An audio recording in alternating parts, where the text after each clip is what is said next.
name is Oruna Amarachi Linda. I am a language coach. I specifically give my attention to training children, adults in Mandarin, that's Chinese language. I also am, let's say, music instructor. I play some instruments. I also find time to write things. I just write anything. I love writing, just anything at all.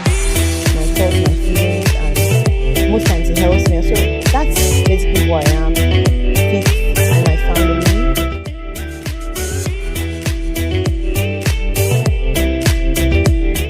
Okay, there was this time when I was building our, I'm a director in Better Language, or I'm director of Better Language Hub, a language institute. So I was building one of our branches in a state in Nigeria, supposedly a local state. So the guy that was tiling the office, I'd known him when he was small, because I also grew up in the same area. So, but then life has changed and all of us are in different places. So the guy was tiling and I discovered that, I've done this guy when he was little and he's still here. Like, he is not like a big tiler. He's just a very peasant tiler. So I told him that I look forward to a time where we'll give a person a scholarship to be trained in speaking Chinese language, because an average translator earns over 200,000 naira, right? So I saw the joy in his face. I didn't know he went and told the mason guy, he's like his bigger brother. He was also a mason and a welder. So the guy came to fix my mom's something in the kitchen and was like, "Madam, for free." I was like, what are you talking about? Things in Mecca. He was like that.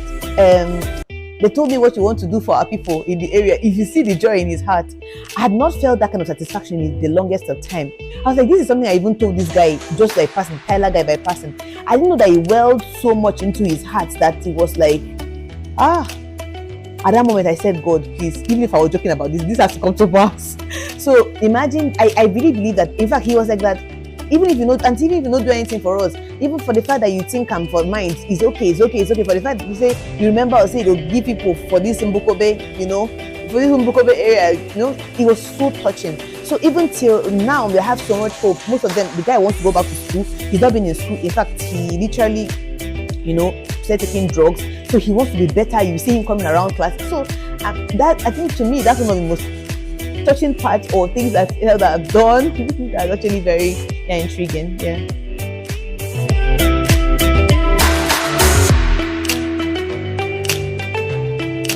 Okay, in terms of being a creative problem solver, I'm someone that asks a lot of questions, and sometimes it looks like I'm a fool because I could ask you the simplest things. So from there, I don't know if I'm a creative problem solver. I don't know if I would say that to be very sincere. But one thing I do is I always find my ideas from nature. Like, if I'm going to talk about, if I'm having a problem with growth, I will look for an inanimate thing or an animate like plants and try to study how they grow. Somehow my idea comes from there, right? I don't know how to explain it.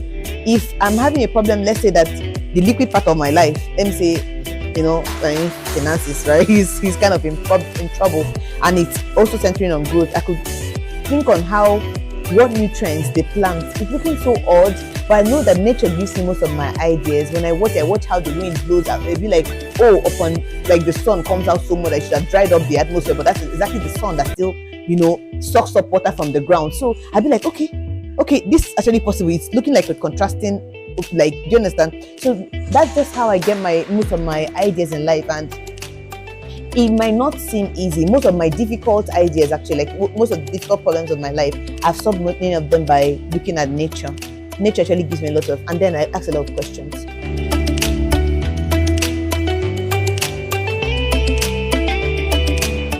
So first of all, chop first. Chop first.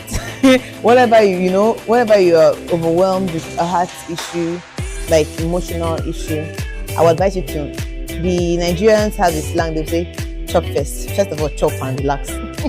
So, but because I've actually thought of, not suicide per se, but I've been so depressed in life at one point that I just like, make a run to the road. Somehow it could be a big car. At least I will enter Maitama, to a big car that will jam me, something like that. So, but then I just discovered that nothing is really as big as it seems if you cool down to look at it again. What's the worst that can happen? Death, right?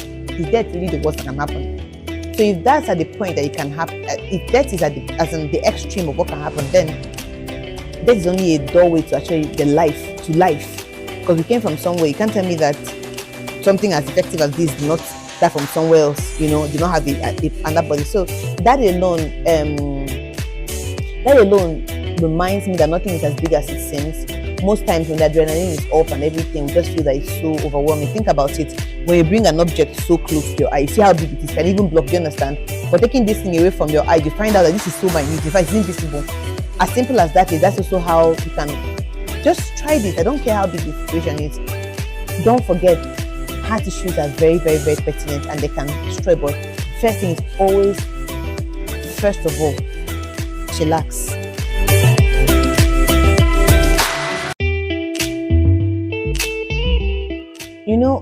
I have a mentor.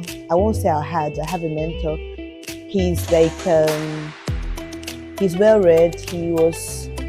He tutored at Stanford and a lot of other, prominent universities all over the globe. He said something to us one day, the group of all his mentees. He said, always start solving difficult problems by finding out the smallest step to take.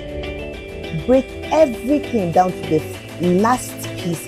In fact, programmers might understand more of what I'm saying in the sense that they would teach you how to break long processes into the smallest bits and pieces. In fact, before you get bytes, there's bits. Do you understand? So that's it. People, because you can easily get overwhelmed. And many times, like what I just said earlier, things are magnified when they're too close. Break them into bits and pieces.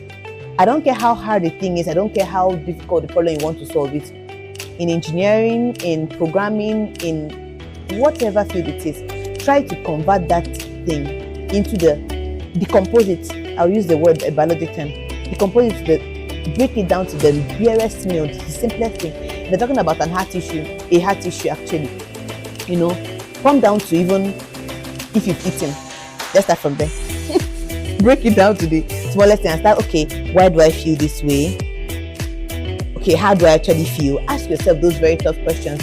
Bits and pieces. Don't think it in the whole. Think it in the bits and to make the whole. It's still the process, still the formula.